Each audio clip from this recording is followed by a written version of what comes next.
Solar Studio in downtown Madison. Alongside Molly Brown, here's Jim Rutledge.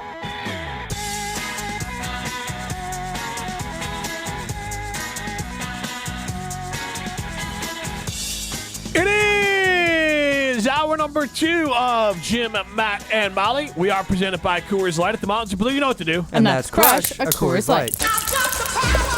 I'm Jim Rutledge. I have the power in the Everlight Solar Studio. Primetime Laura Sean behind the glass. Molly Brown sitting next to me. Shout out to Don the drummer who won a case of High Life. Get into the show, 844-770-3776. That's the Carbos Talking text line. This is more. I'm going to give you a Saturday Limited poll question in a minute. You can stream us on the ESPN Wisconsin app, and you can watch us on the ESPN Madison YouTube stream. We earlier talked about getting pulled over by the police and Ryan not allowing his mom to take his bed, that he's making her sleep on the pull-out couch while she's in town for how many days? She's in town for 2 days. Okay, so not terrible. No, 2 nights. No, but her back's on her when she goes home. Anytime she's stayed at my place, at this current apartment I live at, she's slept on the pullout each time. Her and my dad have slept on it together. They're both up there in years, and they've never had any complaints. So I would like you to know that it is a. They just don't complain because they don't want to make you feel bad. Because here's the thing, no, Molly, they would make me feel bad. They would make sure to let me know. But this is like, in all due respect to Ryan here, this is why I'm happy I have daughters. Because I became a better son, like, the more I either was around women or dated women. They're like, because of the stuff that they would do for their parents. I'm like, oh, you're supposed to do that? Like, yeah, Ryan's just a single guy right now that doesn't know any better, right? Yeah, like, I didn't get my parents a birthday present You roll forever. your eyes, Ryan. Well, I mean, I know how to take care of my parents. I think you're a nice human. I think you're a very nice human. I just think that... Men in general, I think, are oblivious to just, like, little things. Yeah, we're dumb. Okay. I'm putting me into that. So it's not, you're not doing anything nefarious. You're not even doing anything bad because you don't know what you don't know. Jim would do the exact same thing before he got married. Yes, that's what I'm saying. Okay. I didn't get my parents a birthday present ever. I refuse. I don't get them anniversary presents. I refuse to do that. That seems like nobody should ever get their parents an anniversary present. My wife makes handmade. Yeah, I don't know. Yeah. That's weird. Yeah, I've never heard of that. Yeah. Anniversary presents for her parents, yep. The one thing I'm bad at when it comes to presents, Christmas presents, I do forget about, which is terrible. What? Christmas is the only one I remember. Yeah, that's the only one you should remember. I remember birthdays. I don't remember Christmas as much. I just, growing up, like, my parents always did the fake thing of like, hey, here's the Christmas present that Ryan gave to Grandma that we actually got and just put his name on. So I never got used to buying presents for other people when I was a child. Like, that's one thing. Maybe I wish my parents had forced me and my brother to actually do. Because it's like, it's a thing that you need to do when you become an adult. You can't just not show up with gifts. Yes. And then the other thing is, I know the month. I don't know the day of either one of my parents' Really? birthday. Yeah. Okay. I know my girls' birthdays, I know my wife's birthday, and I know my brother's birthday. And mine. I mean, that's good. and me. I'm glad you know your own People birthday. like me. You should know your parents' birthdays. I should. I got a ballpark. You only don't remember because your wife remembers. So you don't but I need didn't to. know beforehand. Like, I don't know. Yeah. So I'm not going to give myself any credit. No, I did not know them beforehand. Yeah, that's bad. Yeah. I've known my parents' birthday since I was, like, little. Right. I bet you your daughters know your birthday. Yeah. My birthday's important. He's Big J. What are you talking about? Jim Rutledge. Oh, Yeah. God. Big J Rutledge. Stop, you guys. That's like me saying Little M Brown. Gross. Why is it whenever you say Brown at the end of something, it's always bad? Crap. Like, just like... Me? Or just like in general? Just like when you said Little M Brown. Like, Brown just takes it to... That sounds like a children's book. Little M. Brown. That's yeah. It sounds like we're saying little and, but like, it sounds like we're like talking about something not right. Crap. Never mind. You're at the doctor's office? You have a Little M Brown? No. What? Little M. Brown? Is that what it is? Crap. What is happening? Like little, like you're saying the M? Like little, you just Sit make the still, sound. Holly. Bounce back No, and forth. I'm bouncing back and forth like a tennis ball. I will say it is funny.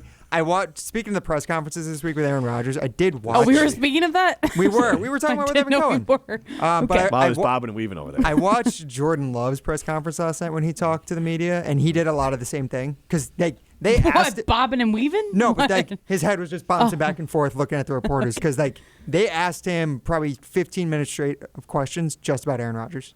Like there was one or two in there interspersed of like asking about like last week's 4th and 2 play or like how he's looking to like play against the Pittsburgh defense. But then the other like 95% of questions just about Aaron. What did you learn watching him? What is it going to be like playing against him?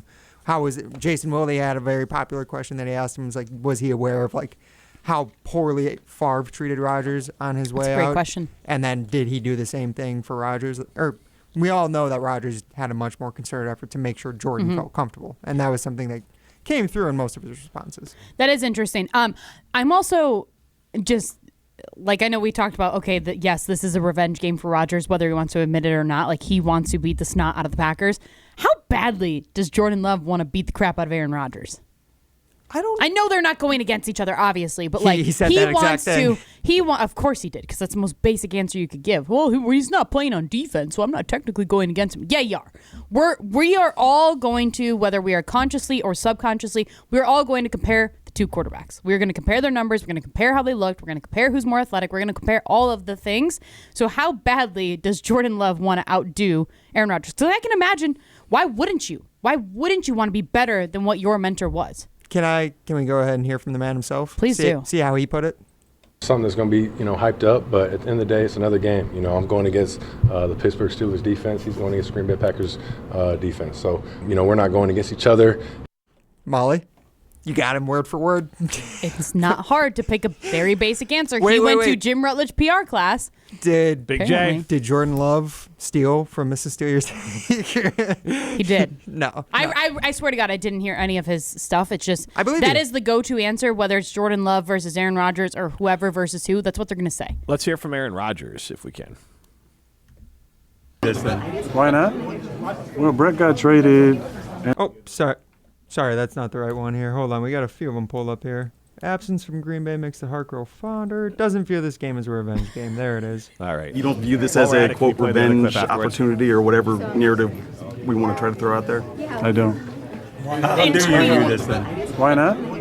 Well, Brett got traded, and then he went to one of the hated rivals. I was in New Jersey for a couple years. I don't have any animosity toward the organization. Obviously, I wish that things have been better in our last year there, but I have a great relationship with a lot of people still in that organization. I feel like the New Jersey remark was a shot at the Jets instead of saying New York. Just because. I didn't pay that close of attention to it. No, I didn't catch that What part did he either. say? He said, I spent the last 2 years in New Jersey. Oh. Well, I guess that's just where he was living. Maybe that's where his place was. Yeah, or he's just taking a little shot. Yeah, that too. Probably both. Okay, Knowing fair. him. All right, Well- let's hear another clip from Aaron Rodgers about how much he misses Green Bay. We're always working on ourselves and trying to be better than we were previous day, previous month, previous year. But absence makes the heart grow fonder, maybe. I have a lot of great memories from my time there. A lot of great interactions with fans over the years, living in Green Bay, living in Swamico, living in Hobart, going to Chives, being out and about, seeing people at the Piggly Wigglies when I'm shopping for groceries. Shop the I pig? grew up there. Yeah, I spent 18 years there, from 21 to 39. So I'm thankful for my time there. Obviously, would have loved to ride off in the sunset after a Super Bowl win, but that's not the way the league goes sometimes. We did also see that he mentioned on the Zoom call with some of the Green Bay reporters this afternoon that he himself even mentioned that if this game was in Green Bay, like it would feel way different. Yeah, For sure. Absolutely. So I want to ask this question as we go to break here. Our signing limited poll question. What do you believe less from Aaron Rodgers? That it's not a revenge game or that he misses Green Bay? 844-770-3776. That's the Carbos Talking text line. List is more. This is Jim, Matt, and Molly. Presented by Coors Light.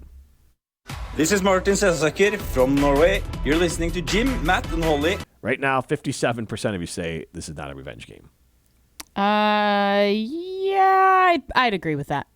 I think he misses Green Bay to an extent. I don't think he misses living here in terms of it's not California. Like I think what he ultimately wants, and maybe I'm just projecting, but just based on everything that we know about him, I think he wants to be back in California, back where he came from. Like he likes that kind of life.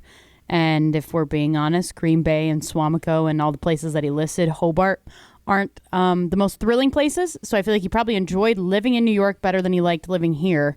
So yeah, I definitely believe that this is a revenge game for him, even though he doesn't want to say it is. I think like being in Green Bay as a Packer has to be kind of that truly double-edged sword that you are obviously kind of a god and it's got to be fun. Yeah. But at the same time, you have no ability to be incognito. No. Everybody and Aaron knows Rodgers is pretty well known, but in New York, they know how to handle people who are well known. So you can get in and out of clubs or get in and out of places you want to go just with the right connections through back doors, and people are never going to know you're there. But then if you're just kind of if you're the wide receiver for the Giants and you're 6'2" walking around, there's plenty of 6'2" athletic people in New York or Miami, New York, or Chicago, wherever. 6'2" athletic in Green Bay, you're probably an athlete. So like it does make it harder to be anonymous there. Yeah. And so I think at some point that could get grating. No matter how great the people are there, you really can't just go out and go to a movie, which Aaron probably experiences everywhere. But like, I mean, just look at how famous Mark Tauscher is. Mm-hmm. He's a right tackle. I mean, if he was a right tackle for the Jacksonville Jaguars, same career, same story, but just happens in Florida. I don't think, and Mark's the exact same guy. Yeah. I don't think it's the same impact. Yeah, I would agree. I do wonder, like he mentioned going grocery shopping and getting recognized at like those kind of places. I wonder when he stopped actually going grocery shopping, because I guarantee that he eventually just stopped doing it, because for all those same reasons that you just said of like, you can't just go out. Like you are a celebrity, you are a face, people know you, people are going to stop you, they're going to ask you for your autograph, all the different things. Like, I think that's exhausting. But I think he likes that. I think especially being in Green Bay, like Jim said, where you're kind of like, you're like the mayor, you're like the ceremonial champion of Green Bay. Like, I think we should ask this question, like genuinely, I think we should ask this to Jason Wilde tomorrow and just see, because I think we don't necessarily have a grasp of who he was up in Green Bay and all the different places that he went and frequented and all those different things. And I know Jason probably does. Yeah. I mean, you are in a small town. And I think there's maybe an aspect to it of that, where like he gets to be the big celebrity, but he's the big celebrity in like your small town, where like it feels like he probably like has a relationship with most people who see him on a regular basis, like, which would be crazy to be one of those people, by the way. Just imagine like you work at the diner that Aaron Rodgers likes to go to and you're the one who like serves him most of the time. That would be wild. But I think that's something where like he would probably come to really enjoy that. Now, I think by the time he left, we know that like he was pretty done with that and wanted to probably go live the big city life out there in New Jersey, like he said. Yeah. But I do think that there's an aspect that he does probably still really love his time in Green Bay. I don't believe for a second that this is not a revenge game for him. No, he wants to kick Brian Gutekunst's ass. He wants to kick Matt LaFleur's ass. He wants to show that they shouldn't have replaced him with Jordan Love, even though he wants to pretend like he's totally fine with them doing so. Yeah, no, I think it's not like a revenge game against the Packers, but I do think it's a revenge game against Goody for him. Absolutely.